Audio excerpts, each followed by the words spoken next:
In the still silence of a post-war world, one name lingers like a shadow across the pages of history: Adolf Hitler.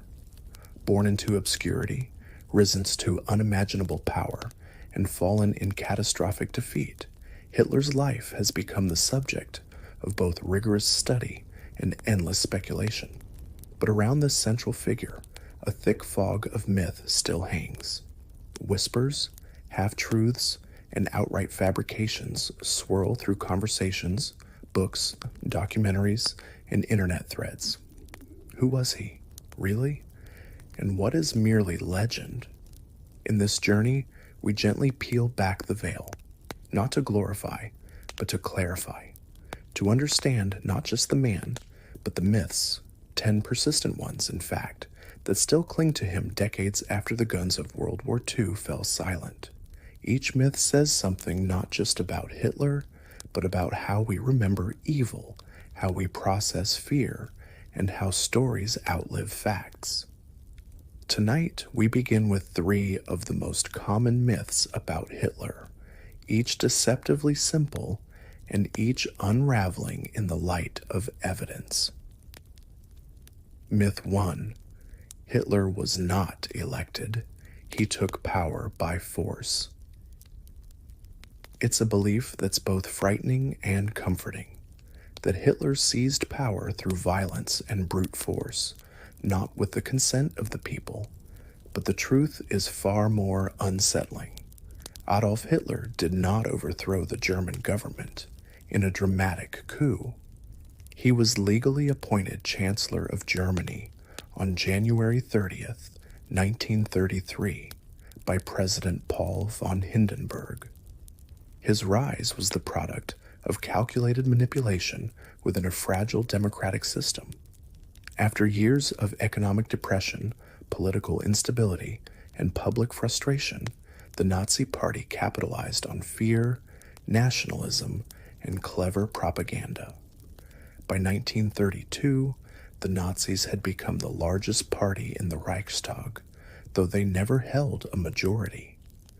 Backroom deals and underestimations of Hitler by conservative elites helped him secure the chancellorship. There was no dramatic military takeover, no tanks in the streets, just votes, appointments, and a chain of legal decisions that ultimately opened the door to dictatorship. Within months, Hitler would exploit a mysterious fire in the Reichstag building to demand emergency powers. And from there, democracy unravels. Myth 2. Hitler was a military genius. In Nazi propaganda and some historical dramatizations, Hitler is often depicted as a master strategist, a military genius who orchestrated stunning victories against overwhelming odds. In truth, the German military's early successes in World War II owed far more to innovative generals such as Heinz Guderian and Erich von Manstein than to Hitler's own planning. In fact, Hitler's interference often undermined the Wehrmacht. As the war progressed, he increasingly micromanaged operations, ignoring the advice of seasoned commanders. His obsession with never retreating led to catastrophic losses, most famously at Stalingrad, where over 300,000 German troops were surrounded and either killed or captured. Historians now widely agree that Hitler's strategic decisions were often based on ideology rather than military logic. He believed in the power of will and racial superiority over sound tactical reasoning. His refusal to adapt, to listen, or to accept setbacks ultimately contributed to Germany's defeat. Myth 3. Hitler was completely teetotal and vegetarian. A man obsessed with purity, discipline, and self-control, such is the image often painted of Hitler. And indeed, he did promote abstinence from alcohol and a vegetarian lifestyle in his inner circle, sometimes going so far as to moralize about the killing of animals. But the reality is more complicated. While it's true that Hitler rarely drank in public and largely avoided meat later in life, he was not strictly a teetotaler. During his early years, he consumed alcohol in moderation, and there are documented instances of him drinking wine and beer in private settings throughout his life. As for vegetarianism, it was not an ethical conviction rooted in compassion. Hitler's avoidance of meat seemed more related to health, digestion, and vanity than any coherent ideology. Some reports from those close to him, like his chef and doctor, suggest he sometimes ate sausages or liver dumplings when he felt like it. This myth has often been used to portray Hitler as rigid and ascetic, but also, ironically, to draw absurd connections between vegetarianism and authoritarianism. In truth, his dietary habits were inconsistent and driven more by personal quirks than by any strict philosophy. As we continue to explore the shadowy myths surrounding Adolf Hitler, we find ourselves stepping deeper into a fog of rumor, speculation, and sometimes even dark humor. History, especially when it comes to figures as infamous as Hitler, has a strange way of transforming facts into fables. Some myths are born from fear, others emerge from wishful thinking or propaganda, and a few, strangely enough, come from the human need to reduce evil into something ridiculous, an attempt to mock what cannot be forgiven. Tonight, we explore three more enduring legends: the claim that Hitler escaped his bunker, the story of his supposed physical deformity, and the myth of the tortured artist who was never understood. Myth 4. Hitler survived the war and escaped to South America. In the immediate aftermath of World War II, a haunting question echoed through the ruins of Berlin. Did Hitler really die in the Führer bunker? Despite Soviet reports that he had committed suicide on April 30th, 1945, conspiracy theories began almost immediately. With the Cold War heating up, Stalin himself encouraged speculation that Hitler might have escaped, perhaps to Argentina or Brazil. Over the decades, countless books, documentaries, and internet videos have claimed he fled to South America, lived in secrecy, and died peacefully years later. Some even offer grainy photographs or alleged sightings to support the theory. But the evidence tells a different story. Multiple eyewitnesses, including Hitler's personal staff and surviving officers, testified that he took his own life in the bunker alongside Eva Braun. Their bodies were burned, as per his instructions. Soviet forces discovered the charred remains and conducted forensic tests, including dental analysis, which matched Hitler's dental records provided by his dentist's assistant. In 2000, DNA tests confirmed the remains found in Berlin were consistent with Hitler. There is no credible evidence he escaped, but the myth persists, perhaps because the idea of such evil slipping away unpunished is more terrifying than fiction. Myth 5. Hitler had only one testicle. It's a strange and oddly persistent rumor that Adolf Hitler suffered from monarchism, or in more casual terms, that he had only one testicle. This myth has been repeated in songs, comedy sketches, wartime propaganda, and even some serious historical discussions. But what's the truth? The origin of this claim may lie in a combination of crude wartime humor and medical hearsay. British soldiers popularized a satirical song during the war. Hitler has only got one ball. It was meant to mock and demystify the dictator, reducing him to something absurd. Later, Soviet autopsy reports suggested Hitler had only one testicle, but their reliability is highly questionable. The Soviets were known to manipulate or exaggerate findings for propaganda purposes, and they never released the original body to Western investigators. In 2015, a German historian claimed to have found a prison medical record from 1923 after Hitler's failed beer hall putsch, suggesting that he had a condition called right-side cryptorchidism, meaning one testicle had not descended properly. But even this document remains disputed. Ultimately, no conclusive medical record proves or disproves the claim, and even if it were true, the condition is not uncommon and medically unremarkable. The myth endures less because of its truth, and more because it mocks the idea of male power, chipping away at the carefully cultivated image of Hitler as strong and invincible. Myth 6. Hitler was a great artist who was rejected by elitist academies. The story sounds almost poetic.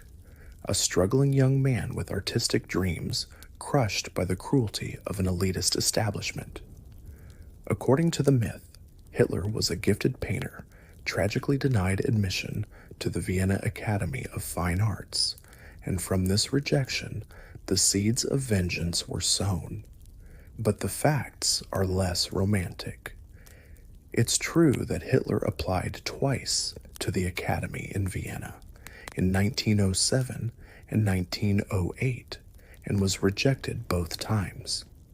He had a portfolio of architectural drawings, but his figure drawing, the required skill for admission, was deemed very poor.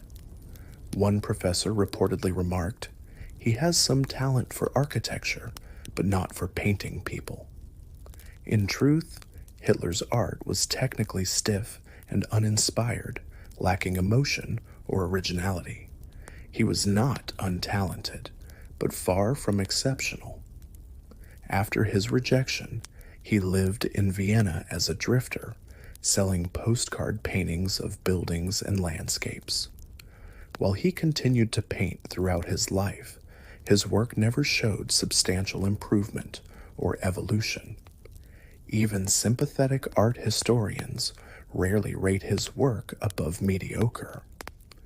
The myth of the misunderstood artist-turned-dictator serves a dramatic narrative, but it hides a harder truth: that Hitler's artistic failures were ordinary, and his future crimes were not born of genius denied, but of hate embraced.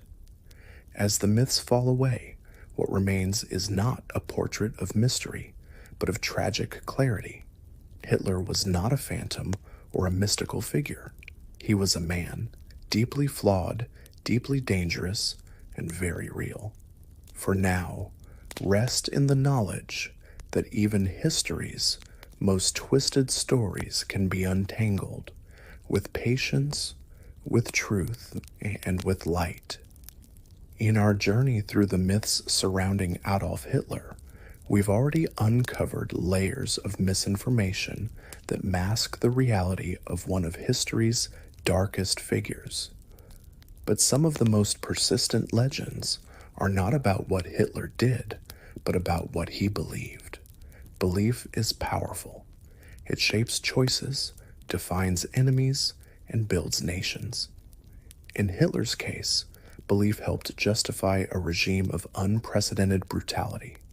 And yet, over time, the world has come to associate his inner life with contradictions, secrets, and rumors. Was he a religious man or a godless tyrant? Was he driven by mystical forces or cold political logic? Did he want to conquer the world or merely expand Germany? Tonight, we unravel three more myths, each focused on the ideas and obsessions that may have lived inside Hitler's mind. Myth 7. Hitler was a Christian. This myth is one of the most widely debated and misunderstood aspects of Hitler's public image. In speeches, he sometimes referenced God, providence, or divine will. Nazi propaganda occasionally used Christian language, especially in the early years, to appeal to the German public. Some even cite quotes like, "I am doing the Lord's work," to argue that Hitler considered himself a Christian. But when we look deeper into his private words, policies, and actions, the truth becomes clear. Hitler was not a Christian in any meaningful sense. Privately, he expressed disdain for Christianity, calling it weak, Jewish, and incompatible with his racial worldview. In the Table Talk, a collection of his informal conversations recorded between 1941 and 1944, he described Christianity as a religion fit for slaves and spoke of the need to gradually replace it with a new faith rooted in nationalism and racial superiority. Though the Nazi regime made tactical alliances with certain Christian institutions, it also cracked down on clergy who resisted Nazi ideology. Thousands of priests, pastors, and religious leaders were arrested, sent to concentration camps, or murdered. The Nazis promoted a version of positive Christianity, which stripped the religion of its Jewish roots and tried to make Jesus into an Aryan warrior figure. In the long term, Hitler envisioned a future Germany where Christianity would be pushed aside, quietly at first, then systematically. So while Hitler used religious language when it served him, his core ideology was rooted in racial mythology, not the teachings of Christ. Myth 8. Hitler was obsessed with the occult. It's an idea that has captivated filmmakers, novelists, and conspiracy theorists for decades. Hitler as an occultist, surrounded by mystical relics, secret symbols, and ancient prophecies. Tales of Nazi treasure hunts for the Holy Grail, expeditions to Tibet, and dark rituals in secret castles have fueled the myth of a supernatural Third Reich. But is there any truth to it? The Nazi regime did have figures who dabbled in occult ideas, most notably Heinrich Himmler, head of the SS, who was fascinated by Germanic paganism, runes, and mystical heritage. He funded esoteric research, built Wewelsburg Castle as a kind of spiritual SS center, and looked to legends for symbolic power. Hitler, however, was not truly interested in mysticism. He saw occultism as a tool for mass influence, not personal belief. He considered practices like astrology and seances to be foolish and dangerous distractions. In fact, once the war began, he ordered a crackdown on astrologers, fortune tellers, and occult societies, fearing they might destabilize his grip on the population. What Hitler did believe in deeply was the myth of racial destiny, the idea that history was a biological struggle, that certain races were destined to dominate, and that Germany was chosen to lead this rebirth. These ideas had mythic qualities, but they were rooted in pseudoscience and ideology, not occultism. So while the Nazi regime used symbols that looked ancient and mysterious, Hitler himself was not a sorcerer or seeker of hidden truths. He was a manipulator of myth, not a believer in magic. Myth 9. Hitler wanted to conquer the entire world. Many people believe that Hitler's ultimate ambition was global domination, that he dreamed of marching across every continent, enslaving the planet under Nazi rule. In some ways, the sheer scale of World War II makes this myth believable, but the evidence suggests a more specific, though still terrifying, vision. Hitler's primary goal was the creation of Lebensraum, living space, for the German people, particularly in Eastern Europe. In his book Mein Kampf, and in later speeches, he outlined a vision of a vast German empire stretching deep into the Soviet Union. He sought to depopulate large regions of Poland, Ukraine, and Russia, replacing millions of people with German settlers. The General Plan Ost, a secret Nazi strategy, outlined the forced removal or extermination of tens of millions of Slavs and Jews to make way for this dream. While Hitler did make moves into Western Europe and North Africa, these campaigns were often strategic or reactive, not part of an explicit plan to dominate the entire globe. His conflict with Britain was, in his mind, a tragic necessity. His invasion of France, a tactical strike. There is little evidence that he had serious plans to invade the Americas or China, though he hoped that Japan and other Axis allies might weaken his enemies in those regions. Hitler's vision was horrifying, but it was regional, not truly global. He wanted to reshape the continent, not the planet. As we begin to see Hitler's inner world more clearly, the myths lose their power. What remains is a chilling reality. A man who used language, ideology, and symbols to build a cult of destruction, not through magic or destiny, but through calculation and cruelty. Now we will explore the final myths in this series. Was Hitler truly celibate?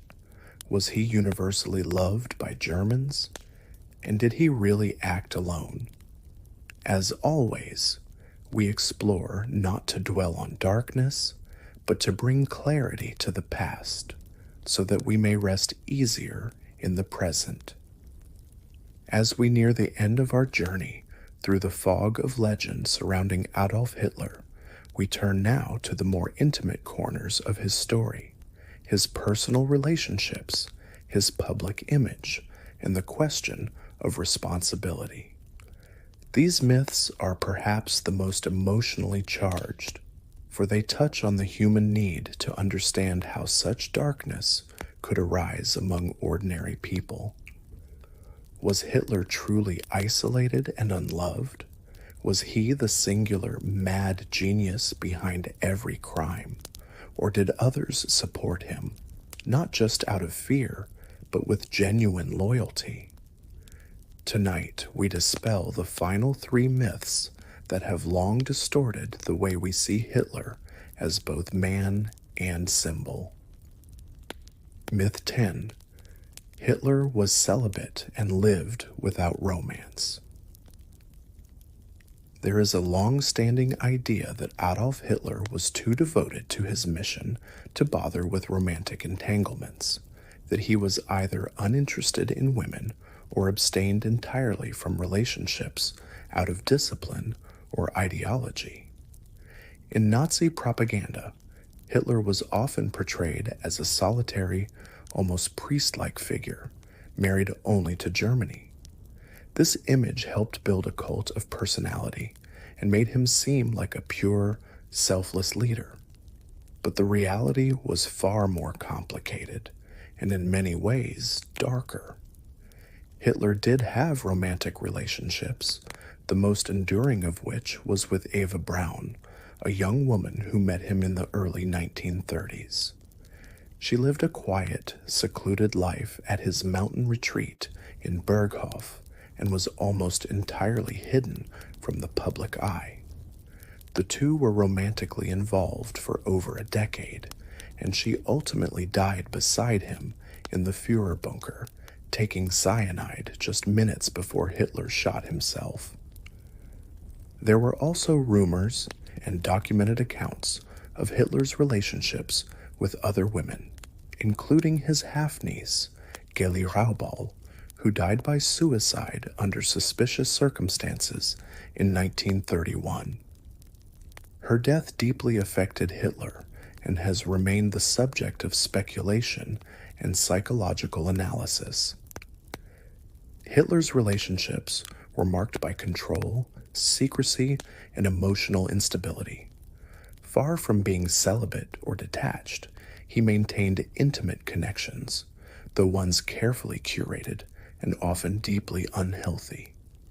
The myth of his celibacy was useful to the Nazi regime, but it was never grounded in truth.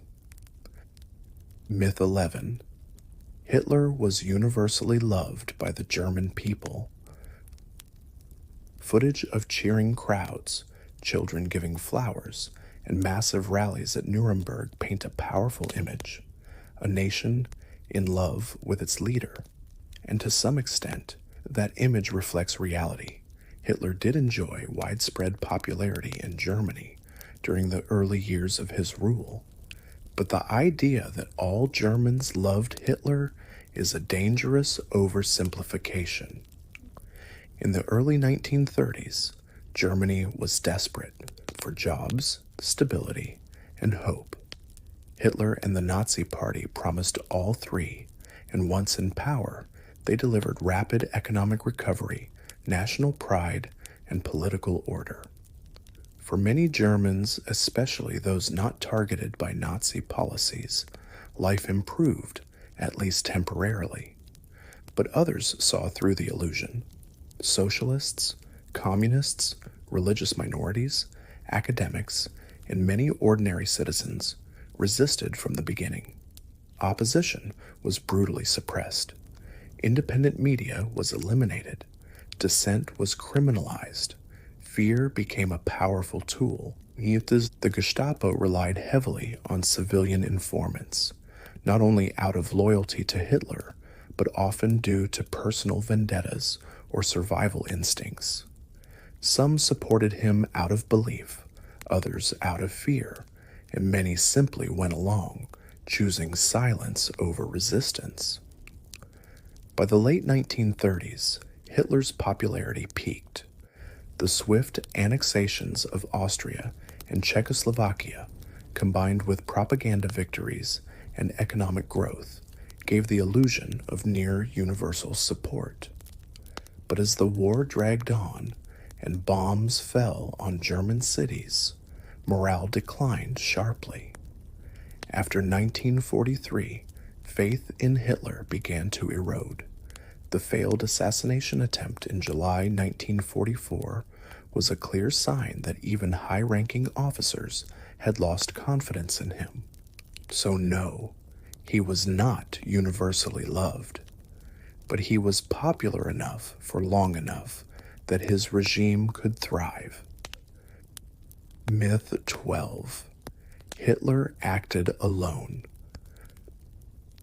Perhaps the most enduring and dangerous myth of all is this, that Hitler was the sole architect of Nazi evil, that everything, every atrocity, every law, every death was the work of one man, standing alone at the top of a vast empire of terror.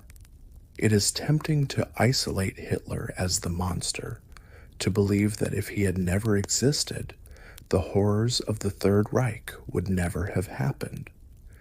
But this myth obscures the true nature of systemic evil.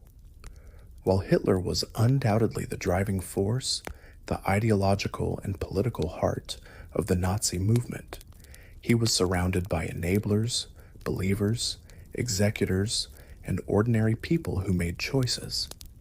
Men like Heinrich Himmler, Joseph Goebbels, Hermann Göring, and Reinhard Heydrich were not coerced into cruelty. They were architects of it. Tens of thousands of civil servants, soldiers, police officers, and railway workers carried out orders that led to genocide. Many did so with enthusiasm. Others turned away, convinced that it wasn't their concern. The Holocaust was not the work of a single mind, but of a machinery of death powered by bureaucracy, ideology, and collective silence. Even ordinary citizens, teachers, shopkeepers, neighbors, participated in exclusion, denunciation, and compliance. Hitler may have lit the match, but it took millions of hands to keep the fire burning. As the myths fall, a clearer, though more painful, picture emerges. Hitler was not a phantom, nor a lone sorcerer. He was a man with desires, a public with complicity, and a system built not on fantasy, but on calculated cruelty. Now that we've peeled away the myths, one by one, we're left with a sobering question. Why did these stories take root in the first place? Why do they continue to echo across books, documentaries, online forums, and even whispered conversations long after Hitler's death? We know now that Hitler was not a military genius. He didn't take power by force. He wasn't celibate or mystically chosen or alone in his crimes. And yet, despite the clear evidence to the contrary, these myths endure. Tonight, we take a quiet moment not to add more facts, but to reflect, to ask why truth is so often buried beneath the rubble of history, and why it matters to keep digging it back up. The comfort of simplicity. In a world as complex and chaotic as ours, myths offer comfort. They give us clean narratives, tidy villains, and answers that feel final. It's easier to believe that Hitler was an outsider, a monster, unlike any other, than to accept that he rose from within a democratic society, that he was human, that he was supported, believed in, followed, not just feared. Saying Hitler was insane, or he was a failed artist, or he used magic and manipulation makes the story feel distant and contained. It keeps the horror at arm's length. It suggests that such evil was unique, unrepeatable, a glitch in history. But it wasn't. And that's why we must resist these simplifications. The power of propaganda. Some myths were created intentionally by Hitler himself, by Nazi propagandists, and by those who later sought to mythologize him. The image of the strong, abstinent, self-sacrificing leader was cultivated to inspire loyalty and devotion. Other myths were invented by his enemies, designed to mock, diminish, or undermine him. The idea that he had only one testicle, or that he was a coward who escaped to Argentina, were ways of ridiculing a figure otherwise too terrifying to face directly. Even post-war governments sometimes benefited from pushing certain myths. The idea that the German people were duped or helpless allowed for smoother reintegration. Painting Hitler as a singular evil deflected attention away from wider societal complicity. Propaganda doesn't end with defeat. It often lingers, shapeshifts, and repurposes itself for new generations. The shadows of the digital age. In our modern world, myths spread faster than ever. A single image, misquote, or distorted video can travel across continents in seconds. Algorithms don't care for historical nuance. They reward what's engaging, what's dramatic, what gets clicks.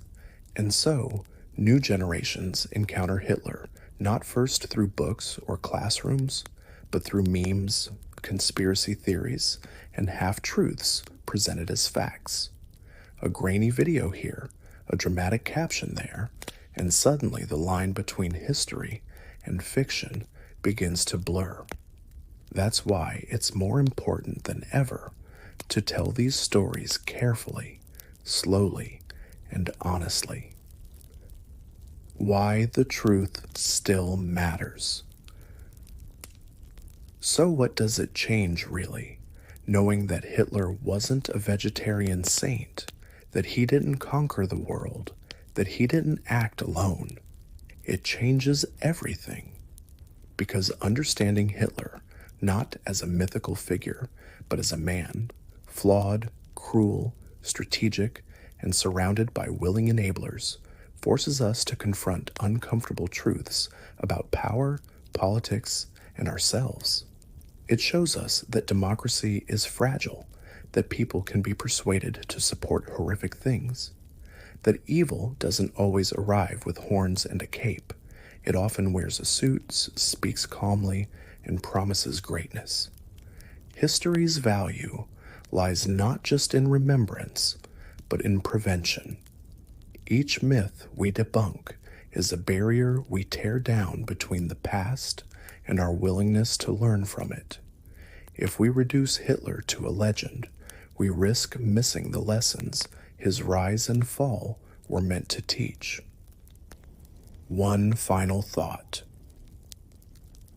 As our exploration comes to a close, let us remember that history is not just a collection of dates and names.